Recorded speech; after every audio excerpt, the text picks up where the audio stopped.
नमस्ते, प्रणाम। इचिमकू trading master में आपका स्वागत है। निफ्टी प्रिडिक्शन 8 ऑफ अगस्त का ये सेशन है। आज 8 तारीख हो चुकी है बाय द वे, और सुबह के 12:37 हुई है। ये वाले सेशन में हम निफ्टी में क्या हो सकता है उसकी पॉसिबिलिटीज को एक बार देखेंगे। और इचिमुको हमारा बेस सिस्टम है, इचिमुको के इर्द गिर्द ही हम सारा डिस्कशन करेंगे। इसके साथ हम लोग फीबो नंबर्स का यूज करेंगे, जिससे हमें ये क्लैरिटी आ जाए कि कितने रिट्रेसमेंट्स हो सकते हैं या कितने ऊपर लेवल्स में मार्केट जा सकता है। इसको अच्छे से समझने के लिए, इचिमुकू को अच्छे से समझने के लिए आपको ये वाले वीडियो के साथ में एक और वीडियो मिल जाएगा, उसको आप देखना ना भूले। उसमें हमने बाइंग और सेलिंग रूल्स भी डाले हुए हैं, और उसमें बहुत संक्षिप्त में इन अ वेरी कंसाइज मैनर हमने आप ये सिस्टम को हम समझाने की कोशिश किया। हम रोज निफ्टी के भी सेशंस करते हैं जिसमें हम ट्रेड लेके दिखाते हैं। तो अब हम लोग ये वाले सेशन को पहले एक बार देख लेते हैं। I am now moving to the daily time frame, और एक बार देखते हैं डेली टाइम फ्रेम में क्या हो रहा है। तो डेली टाइम फ्रेम में कीजुन यानी कि हमारी बेस लाइन और टेनकेन सेन यानी कि कन्वर्जन लाइन, ये दोनों का मिलन हो चुका है। बट ये मिलन बहुत अच्छा मिलन नहीं माना जाएगा, क्योंकि ये बुलिश जोन में एक बैरिश सिग्नल है, और खतरे की कोई घंटी नहीं है, but it is not a good thing. इसका मतलब ये होता है कि मोमेंटम पे ब्रेक लग चुकी है। अब वापस मोमेंटम आने के लिए ये ब्लू कलर की लाइन जो है, जिसको हम कन्वर्जन लाइन कहते हैं, उसको ये लाल कलर की लाइन जिसको हम लोग बेस लाइन कहते हैं, उसको काटना पड़ेगा इन द नॉर्दर्न डायरेक्शन। तो एक तो ये हो गया, कोई स्क्वायर ऑफ कर दो, उसका भी कोई झमेला नहीं है। अगर ये ब्लू लाइन और रेड लाइन ये दोनों ऐसे ही रहते हैं, और रेड लाइन के नीचे प्राइस सरकने लगती है और क्लोज होने लगती है रेगुलरली, तो फिर आप 2-3 कैंडल के बाद काट सकते हो। दूसरी चीज, आर्ली कैंडल पे चलते हैं। आवरली कैंडल में क्या हो रहा है? तो आर्ली कैंडल में there is a lot of movement in the southern direction. आप देख रहे हैं ये पूरा चार्ट ही लाल कलर का है। आगे वहां पे आगे ग्रीन कलर का क्लाउड था डेली में, यहाँ पर आगे लाल कलर का क्लाउड है और प्राइस उसके नीचे है। दोनों में डिफरेंस समझिए। डेली के अंदर पूरा का पूरा प्राइस एक्शन जो हो रहा है वो क्लाउड के ऊपर है, और क्लाउड ग्रीन है, इसका मतलब ये बुलिश है एज पर इचिमोटो। 1 आवर कैंडल में क्या हो रहा है? यहाँ पर पूरा का पूरा प्राइस एक्शन क्लाउड के नीचे है। क्लाउड, ये क्लाउड के नीचे जब प्राइस एक्शन होता है इसमें, तो इसके मैक्सिमम सारे किरदार क्लाउड के नीचे होते हैं, मतलब ये बेरिश है। इसमें एक चीज अच्छी है, इसमें यहाँ पर बेरिश जोन में बुलिश सिग्नल है, मतलब कन्वर्जन लाइन ने बेस लाइन को ऊपर की तरफ काटा है। इसका मतलब ये प्राइस ऊपर जाने की कोशिश कर रही है।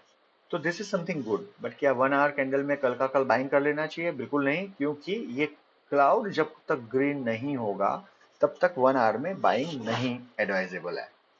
अब मैं 15 मिनट टाइम फ्रेम में चलता हूं, जहां पर हम मैक्सिमम डिस्कशंस करेंगे। 15 मिनट के टाइम फ्रेम में आप देखिए, red green red green red green, more और लेस यहाँ पर फ्लैट था, यहाँ पर थोड़ा सा नीचे ट्रेंड हुआ, और अब ये ऊपर की तरफ जाने लग गया है। मतलब ये हमें जो चाहिए मूवमेंट्स, उस तरह की मूवमेंट थोड़ी सी दिखा रहा है ये price on 15 minute time frame. कल क्या हो सकता है? तो कल के लिए फर्स्ट थिंग क्या है? पहली चीज, हमारा क्लाउड क्या ग्रीन है? यस ग्रीन है। प्राइस कहाँ है? क्लाउड के ऊपर। सारा प्राइस एक्शन क्लाउड के ऊपर। प्राइस क्लाउड के ऊपर, उसके नीचे कन्वर्जन लाइन, उसके नीचे बेस लाइन के नीचे क्लाउड, और क्लाउड आगे का ग्रीन। चिको जो है, जो हमारा लेगिंग स्पैन है, वो 26 दिन पीछे प्लॉट होता है, वो भी फ्री ऑफ कंजेशन है। These are all good conditions to buy. Buying करने के लिए बहुत ही बढ़िया कंडीशंस है। प्रेफरेबली अगर कल निफ्टी 19,620 के ऊपर खुले, तो आपको ये समझना है कि निफ्टी ऊपर की तरफ चलने लगेगा। ये पहली कंडीशन है। अब मैं आपको समझाता हूँ कि ये मैंने हॉरिजॉन्टल लाइंस क्या ड्रॉ करी हुई है। तो ये समझने के लिए पहले हमें ये चार्ट को थोड़ा सा छोटा करना होगा, और इसके कंस्ट्रक्शन को समझते हैं। अब मैं सारी की सारी लाइंस को पहले हटा देता हूँ। सारी लाइन मैंने हटा दी। ये हमारा कंस्ट्रक्शन है ग्राफ चार्ट का। ये हमारा चार्ट है। यहाँ से ये हमारा स्विंग लो था, that we know of, recent swing low 7 जुलाई, यानी 1 महीने पहले हमारा ये 19,300 का लेवल आया था। उसके बाद एक लेवल आया 19 जुलाई को, जो लेवल था अराउंड 20,000, 19,983। फिर एक लेवल आया 19,585, उसके बाद में एक लेवल आया 3 अगस्त को 19,297। आप देखेंगे कि 19,300 से 19,300 वापस आ गया निफ्टी। 5 जुलाई को निफ्टी यहां से चढ़ना शुरू किया था 19,300 से, और अराउंड 3 अगस्त को वापस वही जगह पे आ गया। मतलब ये पूरी मूवमेंट को नलीफाई कर दिया। तो अब हम ये रिट्रेसमेंट के लिए और कितना रिट्रेस हो सकता है उसके लिए और नीचे स्विंग लो में चले जाएंगे। तो हमारा स्विंग लो ये था, नॉन स्विंग लो। यहां से अब 50% आया निफ्टी और 50% से ऊपर चलने लग गया है। तो इसका मतलब ये हुआ कि निफ्टी ने अपना ये वाले वेव का, जो ये एक लंबी वेव थी जो कि 26 जून को 18,657 से शुरू हुई थी, उसका लगभग करेक्शन 50% खत्म करके अब ये ऊपर की तरफ चलने लग गया है। Larger part of the story. इतना क्लियर? अब हम लोग चलते हैं और हमारा टॉप था उसके ऊपर एक हॉरिजॉन्टल लाइन ड्रॉ कर लेते हैं, क्योंकि ये हमारा स्विंग हाई था। अब हमें एक बात पता चल गई है कि ये अपना रिट्रेसमेंट लॉन्गर टाइम फ्रेम का या लॉन्गर वेव का खत्म कर चुका है। तो शॉर्टर वेव में क्या हो रहा है, तो वापस एक बार यही सेम एक्सरसाइज, ये हमारा हाई था और ये हमारा स्विंग लो था। यहाँ पर 161% का इसका वापस खत्म हो चुका है correction, which is very good sign. और वो 161% का यहाँ पे खत्म करके ये ऊपर की तरफ चलने लग गया है, जो ऑलमोस्ट 60% खत्म कर चुका है। तो in all possibilities it should start going up. तो अगर यहां से निफ्टी ऊपर जाता है तो कहां जाएगा? तो आपको ये समझना होगा कि निफ्टी का फर्स्ट लेवल यहां से ऊपर की तरफ अगर जाता है तो मान के चलते हैं कि ये वाला ही उसका लेवल है, यहां पे आएगा लेट्स से। अभी आपका ये 60% का लेवल है ऐसा मान के चलते हैं। तो आपका फर्स्ट लेवल जो होगा वो होगा 19,679। उसके पहले 50 पॉइंट के अंतराल पे आएगा ऊपर, उसके बाद में 19,700 730, उसके बाद में आएगा 19,784। और लगभग ये वाले जगह पे उसको जबरदस्त सप्लाई दिखेगा। इट इज नॉट इजी, यहाँ पर अच्छा खासा सप्लाई दिखेगा। अब अगर ये नीचे चलने लगता है तो क्या होगा? कल अगर ये नीचे चलने की कोशिश करे तो क्या होगा? तो आपको ये समझ के चलना है कि इसका फर्स्ट लेवल 19,500 होगा, उसके बाद का लेवल 19,441, उसके बाद का 19,383 और चौथा लेवल 19,296। ये कल के कल नहीं आएगा, बट 2-3 दिन में आ सकता है अगर निफ्टी नीचे की ओर चलने लग जाए तो।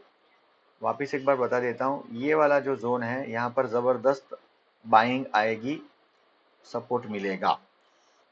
और उसका फर्स्ट लेवल अगर यहाँ कल गैप डाउन खुलता है निफ्टी तो 19,500 के करीब ये आ जाएगा इमीडिएटली एज फर्स्ट माइलस्टोन। उसके बाद का उसका 19,444 होगा, उसके बाद 400, उसके बाद 375 के करीब, उसके बाद 350 और लास्टली 350 से लेके 19,300 के बीच में बहुत ज्यादा उसको सपोर्ट मिलने लग जाएगा। ये है निफ्टी की चाल।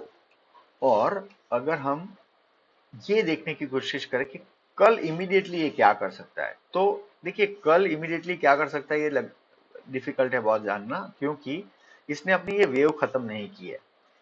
एंड इन ऑल पॉसिबिलिटीज जब तक ये अपनी वेव खत्म नहीं करता है तब तक हम सिर्फ गैस वर्क कर सकते हैं। वो गैस वर्क मैंने अभी करके दिखा दिया है आपको।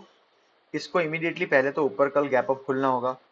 तो लेट्स से वो 19,632 आता है, उसके बाद आता है 19,685, उसके बाद आता है 19,725 के करीब, और फाइनल टारगेट उसका होगा 19,790।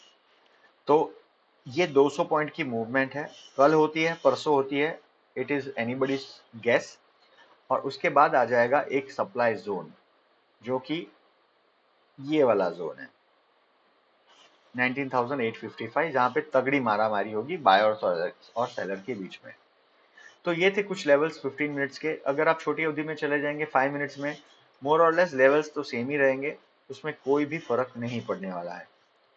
तो कल जो है ये लेवल्स 50-50 या 30-40 पॉइंट्स के अंतराल में मैंने जो दिखाया है वहीं पे होगा। आपको एक चीज याद रखनी है, 19,860 के आजू बाजू में जबरदस्त सेलिंग प्रेशर आएगा, और जैसे ही 19,400 के नीचे आने की कोशिश करेगा वहां पर आपको बाइंग का प्रेशर दिखेगा।